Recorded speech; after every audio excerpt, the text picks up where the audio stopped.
All right, good afternoon. I'll start off with a statement on the Joint Comprehensive Plan of Action.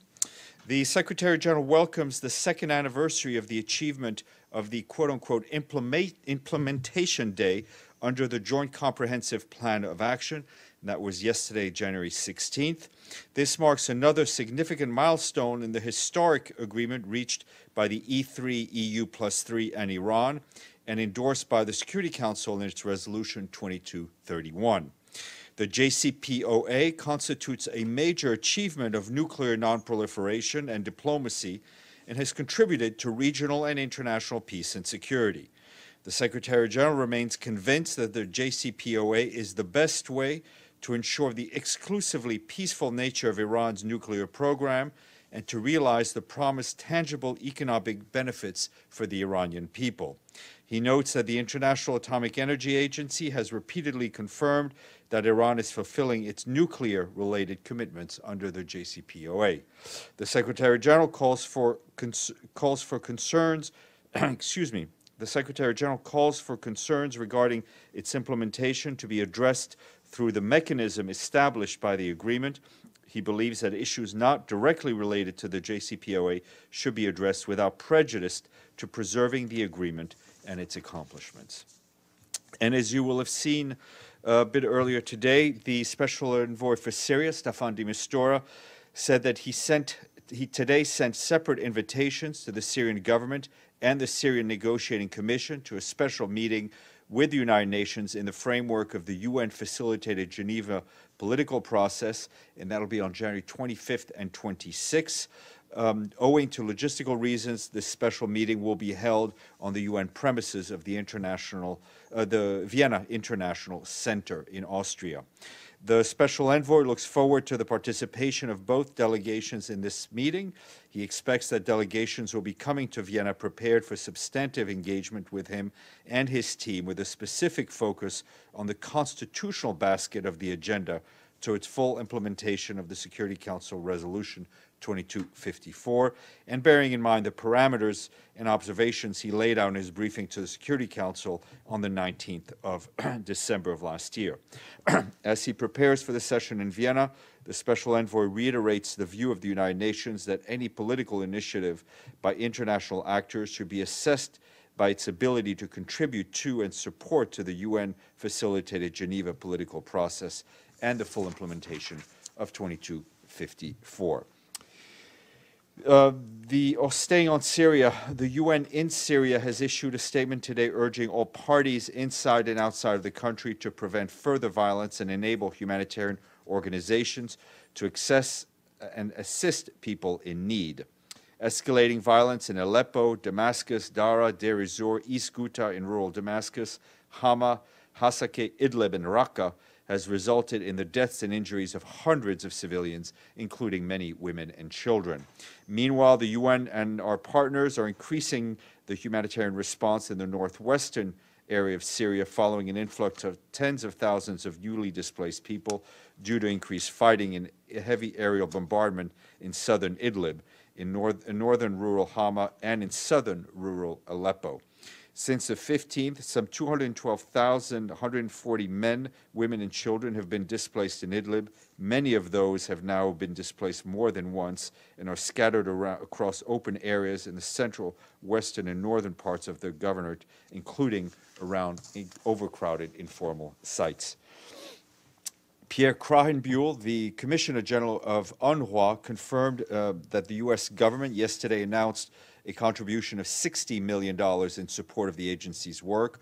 While important, the $60 million, this funding is dramatically below past levels.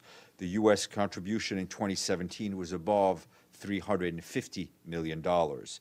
Krahenbuhl noted that the U.S. has consistently been UNRWA's largest single donor, something he sincerely thanked the American people for. But he added his concern about the reduced contribution threatens one of the most successful and innovative human development endeavors in the Middle East. He said he is now confronted with the most dramatic financial crisis in UNRWA's history. He called on the agency's partners to rally and support and join UNRWA in creating new funding alliances and initiatives to ensure Palestine refugee students continue access to education in its schools and the dignity of Palestine refugee children and their families is preserved through all its services.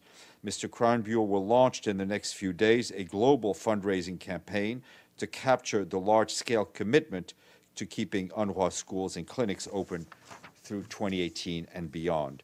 And this morning, the Security Council met on Libya. The Special Representative of the Secretary General for the country, Hassam Salameh, briefed by video conference. He warned Council members that the specter of violence remains present in the country and that military forces are flexing their muscles and that we must remain alert.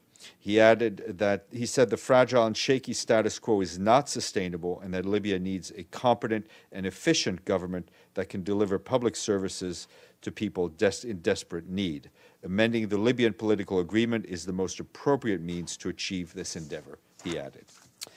And you will have seen that we issued a note late last night on the Democratic Republic of the Congo. The Undersecretary General for Peacekeeping Operations, Jean-Pierre Lacroix, has appointed Lieutenant General Isaac Obiakor of Nigeria to lead a special investigation following the 15th September 2017 incident in Kamanyola in South Kivu. The special investigation will look into the challenges facing the UN mission in the DRC in discharging its mandate to protect civilians and provide recommendations on improving the performance of its troops. Still on the DRC, our colleagues from the UN Migration Agency warned that the humanitarian situation in the country has deteriorated dramatically over the past year due to a massive escalation of conflict and widespread insecurity. However, the agency's humanitarian appeal remains vastly underfunded. The agency is appealing for $75 million to urgently meet the growing needs of displaced Congolese and communities, hosting them in North, South Kivu, Tanganyika, and in the Kasai. And turning to Somalia, our humanitarian colleagues today launched the 2018 Humanitarian Response Plan for Somalia, which calls for $1.6 billion to protect 5.4 million people. The response plan is an extension of last year's famine prevention efforts and prioritizes immediate relief operations to help the most vulnerable, such as the internally displaced, women, and children. The special coordinator, humanitarian coordinator for the country, Peter de Klerk, said that while famine was averted last year, food security needs have nearly doubled in the 5-year average, with some 2.4 million people still in need of aid.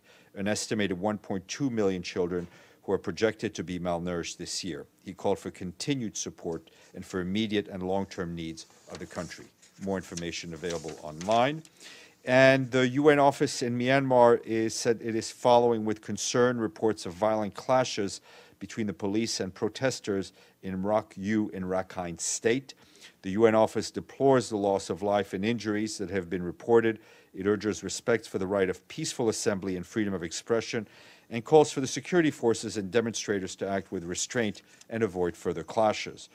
The UN colleagues on the ground urge authorities to investigate any disproportionate use of force or other illegal actions that may have occurred in relation to that incident. Halas. Speaking of Halas, yes, sir, go ahead. Thank you, Stephane. The National Director of Yemen Ports has said that the coalition are preventing 13 ships from docking in Aden port.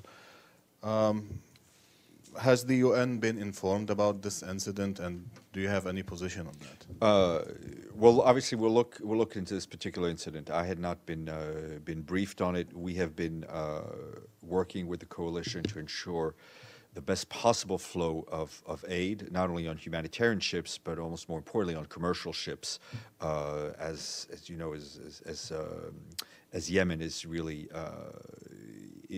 imports the vast majority of its food and other goods. But I will check and let you know. Let's continue with the Al Jazeera theme.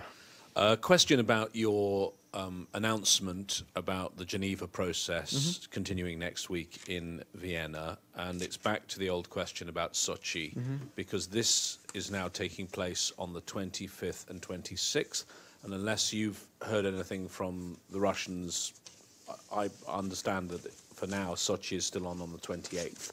So is the UN's position that it will decide in that one day, the 27th, whether to go to Sochi or not? And as you said, the Secretary-General had clear conditions for Sochi to be useful, and they included the government engaging properly with Geneva. Is really 2 days enough to see if the government is engaging properly? Well, I think, you know, where decisions can be taken rather quickly, once a decision is taken, you can get people to wherever they need to be rather quickly. The distances between Geneva and Sochi and Vienna and Sochi are not that great in terms of kilometers, but obviously no decision has yet to be made, and we will wait and see. And I think at some point Mr. de Mistura will make his decision. Yes, ma'am. Stephane, anything more from the Secretary General? Your microphone, sorry. Anything further from the Secretary General on UNRWA? A senior European diplomat said he doubts that any other country would be able to fill the U.S.'s gap, especially on a continual yearly basis. So I know you say that there's going to be a global fundraising campaign, but what are the Secretary General's concerns? Our concerns is for this, you know, is obviously for a dramatic cut in resources to UNRWA, which, as we see very much as a stabilizing force and presence in the area. We'll have to wait and see who and who can fill the gap. I think UNRWA is looking at creative ways to raise funds, and we do obviously hope that down the line the United States will contribute more, and if not, others will step up to the plate. Yes. Mr. Lee and then Mr. Roth. Then Mr. Stephane, why not? Sure, I wanted to actually add some other things, but on this announcement about an investigation into Kamanyola, where some 39 Burundian refugees were killed. It's like that happened about 4 months ago, so it's probably. Can you explain what took so long? What triggered this decision 4 months after the fact to begin an investigation now? Well, the decision, I think, had been taken quite a while ago to put an investigation team together. The security factors on the ground did not allow for a rapid employment. And also, you've probably seen that Ugandan President Yoweri Museveni, in meeting with, I guess, a UN team about the attack on the peacekeepers by the ADF, has said that, quote, the UN is preserving terrorism in the Democratic Republic of the Congo. It's a direct quote, and I'm just wondering, is there any response? Look, I don't know if the quote is true. I haven't seen the quote directly, and this hasn't been said to us directly. As a matter of fact, I think MONUSCO is a positive presence in the DRC. It provides protection to civilians, including vulnerable groups, refugees, displaced people, in what I think no one would disagree is an increasingly dangerous and complex situation on the ground. We've seen it firsthand with attacks on UN peacekeepers. In addition to working with the people, for the people, and in support of the Congolese authorities, the UN is also mandated by the Security Council to conduct targeted offensive operations aimed at neutralizing armed groups and continuing to reduce the threat posed by armed groups. And I think they're doing just that. Mr. Roth. I was trying to get my question in while the television people were asking, but I didn't raise my hand fast enough in BBC, Al Jazeera. And I missed the beginning of your remarks because I don't get your briefing on my TV here. Has the Secretary General spoken with Mr. Abbas about the UNRWA developments? And I know this is trickier, but does the UN leadership feel that the Trump administration slowly is shaking things up to the point that it has to question how where's the next pincer move coming from? Look, the Secretary General continues to have a very constructive and useful relationship with the United States, especially with the permanent representative, with Nikki Haley, and he looks forward to continuing that discussion, addressing their concerns, and also making the case for continued support to the United Nations. I'm not aware of any contacts between the Secretary General and President Abbas, and I think it bears repeating that UNRWA is not a Palestinian agency. It is a UN agency that operates under a General Assembly mandate, that operates not only in the occupied territories, but also in Lebanon and also in Syria, and provides critical services, education, health, and other social services to a population that's extremely vulnerable and would find it difficult to get the same level of services without UNRWA's presence. Mr. Avni. I have an UNRWA question too, but let me start with what you started, which is JCPOA. No, I didn't start anything. What? So I didn't start anything. You started Oh, sorry. JCPOA. Sorry. The JCPOA, as the name might indicate, is a plan of action rather than a legal document. It wasn't ratified by any of the principals, and basically the only legal authority that guides it is the Security Council resolution that endorsed it. How am I doing so far? It's fine because there's no question mark. So Okay, so now the question is, on the other hand, when you described it and when the other principals describe it, they always say that Iran is fulfilling its obligations under the JCPOA. They never mention the fact that there are violations documented by the UN of the Security Council resolution, including travel infringements, the missiles, the call to refrain from missile experimenting and so forth. I mean, why is it that in your characterization earlier and in the usual UN pronunciations, it's always about the nuclear side only rather than other specification of the Security Council resolution that well, we're endorsed the talking JCPOA? about the JCPOA, and that's what I was talking about. It is obviously incumbent on every member state to abide by Security Council resolutions and to respect the sanctions imposed by the Security Council. But what we're talking about here is the JCPOA. The Secretary General notes previous statements made by the IAEA on Iran's obligations under the JCPOA. The Secretary General is also mandated to report back to the Security Council, and he does so on the basis that is required by him through the Security Council resolution. But the Security Council resolution, again, is the only legal authority of the JCPOA. The others are not. There's no treaty. There's no. I'm not going to get into the legalese of it because I'm not trained. But there was an agreement, joint comprehensive plan of action that was signed by a number of parties. The Secretary General thinks this agreement was a very important agreement, and that everything should be done to try to preserve it. Okay. Follow up on the questions on UNRWA. Is this an opportunity, perhaps, 70 years into the existence of this very unique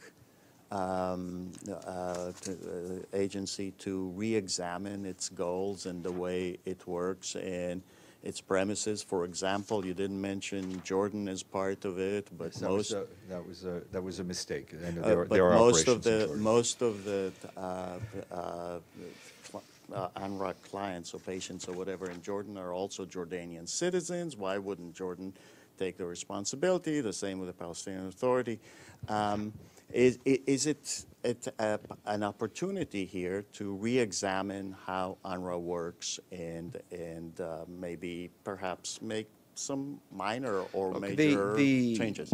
The mandate given to it by UNRWA, which in fact precedes even the creation of other agencies that deal with refugees, was very specific. It's been unanimously supported throughout the years. It is there to support a specific population, while others deal and try to work on a political agreement, while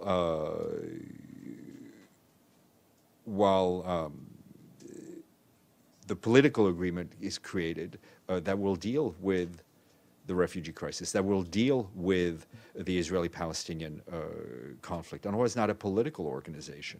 It is there to provide humanitarian services, and it will continue to do so. And we would encourage the parties to come together and find a political agreement. So this issue can be can be resolved, and we can have a two-state solution the Secretary General has been talking about. Follow up on this, but the mandate is, again, 70 years old. The refugees that the mandate was supposed to help are now mostly dead. We're talking about the third, fourth generation. Isn't it Well, I mean, time the to- reason UNRWA has been existing for 70 years is because of a lack of political agreement. And we need to have a political agreement. And UNRWA will continue its mandate as given to it by its member states until that time. Yes, sir, you've been very patient, then we'll go to the back. You've been patient too. No, we'll go here and then go ahead. Thank you, Stephane. I've been behind the camera almost since I had the full set of hair. Today at the Security No comment, yeah. No comment, yes. Today at the Security Council, when Ms. Sharif was addressing the Security Council, she was placed on the corner of the frame. Who was? Ms. Sharif, founder of Together We Can Build It. Yeah. She was placed on the corner of the frame, and meanwhile, Mr. Salame was covering the whole frame. And while she was speaking, I was wondering if there was any reason for that? I don't know. I'm happy to. I'll talk to our technical colleagues, but I don't know what the reason was. But I'm happy to try to find out. Yes, sir, and then Majid. I was just curious if there's any reaction to the two Koreas deciding to field a joint team at the Olympics and marching under a unified flag at the opening ceremonies. I think the Secretary General sort of addressed this yesterday in his press conference. I think he welcomes these positive developments as relating to the Winter Olympics. He himself will be there. But I think yesterday he also said that while these developments are very much welcome, we also have to remind ourselves the crux of the matter of the issues on the Korean Peninsula still need to be dealt with. Majid, then Masoud. Stephane, No, yesterday, Majid and then Masoud. Go ahead. Stephane, yesterday Secretary General was asked about this question about Syria, and he didn't give a specific answer for it. The U.S. is planning a new Kurdish security border guards, which is composed of nearly more than 30,000 fighters. This is an army. It's basically an establishment of an army inside Syria, a major security development there. What is the UN's position about this? Does the Secretary General see this as a positive or a negative? I would reread exactly what the Secretary General said yesterday, because I think he in fact answered the question on the increased presence, military presence in northern Syria. Obviously, I think we're following the situation very closely in these operations. There have been reports already of some shelling that we've seen in the media, and it's important that there's avoidance of any further escalation, and that all the parties involved do their utmost to protect civilian population. Does that include Turkey too? Because they're. I think anyone, any party that directly or has influence on another party that is involved in any military action needs to do its utmost to protect civilian population. And a question about Iraq. Since the Kurdish referendum in September, the end of September, the Iraqi government, as you know, is implementing a blockade on 6 million people in Kurdistan region. No salaries, no aviation. This is described by the Kurdish official as a collective punishment for people participating in a democratic process. And since then, the SG's envoy and the Security Council asked for dialogue. And there are some technical teams going back and forth between Baghdad and Erbil, but the Prime Minister himself still refuses to sit on a table. He refused to listen to the call of Secretary General and the Security Majid, Council. with respect, where is the question mark? That is the question mark. What's the reaction of the UN about that? I think the Secretary General, through his special envoy, have been doing whatever they can to help encourage dialogue between Baghdad and Erbil, and we will continue to do so. But obviously, the parties have to agree. Both. Masoud.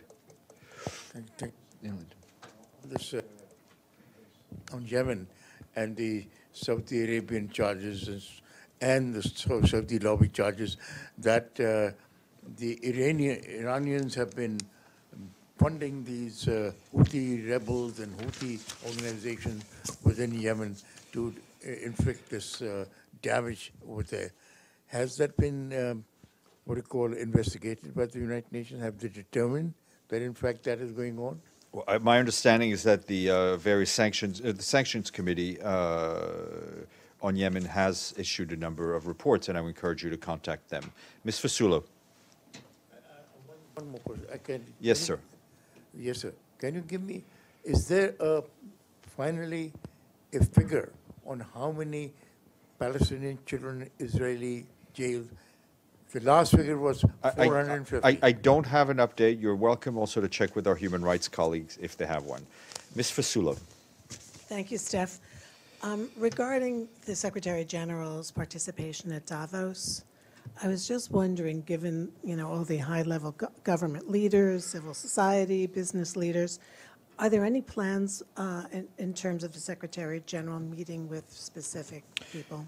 No, and we're waiting for an official confirmation, but I do not believe the Secretary General will be there. Yes, madam. On UNRWA also, since Israel is the country who created the Palestinian refugee problem in 1948 and after also in 1967, why the UN is not asking Israel to pay the budget of the UNRWA until the issue of the question of the refugees is solved? Look, Thank you. Without going into the premise of your question, the funding of UNRWA is open to all member states, and we hope that all member states will contribute generously to UNRWA. Luke. Thanks. Following the SG's comments to Michelle yesterday on the Bangladesh-Myanmar refugee deal, I'm curious if the UN has received any communication from these governments. I have not. At all, I no, guess. I mean, you'd have to check with UNHCR. In fact, I was going to check with them earlier today, and I failed to do so, but I do not believe we received anything new. Yes, sir. Bahman Kalwasi with BBC Persian. We just had news that the family of Baghar Namazi, who used to be a UNESCO employee, has issued a statement saying their father, over 80 years old, is in very critical health condition in Iranian jail, was rushed to a hospital. Is there any chance we know Secretary General has pressed? I'll check. I had not seen that report, but I'll check right after the briefing. And he, just for the record, he used to work for UNICEF. UNICEF, yeah, right. just so. Yeah, Ben and then Matthew. Just back to the JCPO statement, what are the tangible economic benefits for the Iranian people? And in the last few weeks, continuing into today, protests continue over the economy and corruption. What are those benefits? I think overall increased trade with the outside world is a benefit. But is that helping the people? It doesn't seem. Well, I think obviously I think the Secretary General answered the question on the demonstrations that we've seen. We're taking it at a macro level. Mr. Lee. Sure. I wanted to ask you, yesterday the Secretary General said, I think twice, in relation to budget cuts. First, there were no budget cuts in relation to the regular budget of the United Nations. And I spent the morning speaking to some, staff member in the... What the Secretary General, because I replayed in my head the exchange, that he was referring to Edie's question on U.S. budget cuts and the fact that there was no unilateral cut by the U.S. contributions into the UN budget. That's what he was referring to. They were obviously, the budget of the UN has gone down, so it's obviously been cut. But he was referring specifically to the fact that there was no unilateral cut by the U.S. into the UN's regular budget. Okay, and I wanted to know, I mean, obviously the town hall meeting was closed, but I've heard that one of the things that, as he said here, was about gender equality and anti-sexual harassment. So I'd asked you maybe it was last week, about this Frank LaRue complaint or case at UNESCO, and so I just want to get, I guess, what is the position? Well, I understand that he's entitled to due process. I think you may have seen that UNESCO announced that he was relieved of his post, whether it's administrative leave. I don't know what the exact term is, but he's no longer in that function. UNESCO has its own investigative mechanisms, which are fully underway, and whether it's UNESCO or the Secretary, there's obviously zero tolerance for sexual harassment, and the case will be investigated. One more thing, just because it happened at this Nimitz stakeout just now, Mr. Nimitz of the name issue fame. I'd asked him about whether during his time with General Atlantic investment firm, he ever had recused himself or had a conflict of interest. And he said he acknowledged that they had invested in something called Saxo Bank, but said he didn't know that they had a Greek subsidiary. They do. You can just go online and find it. So what it made me think, it was good that he answered it, but who's in charge of looking at the potential financial conflict of interest of UN envoys like him? And I'm thinking of there are a number of other ones. Obviously, Is it all the envoys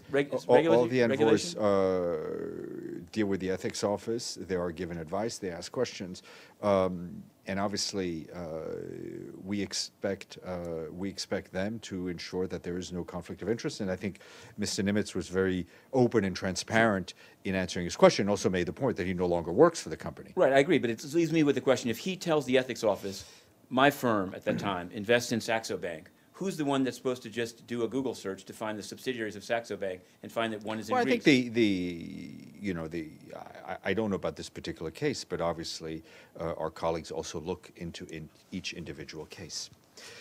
Thank you, and I will leave you with Mr. Varma. Happily leave you.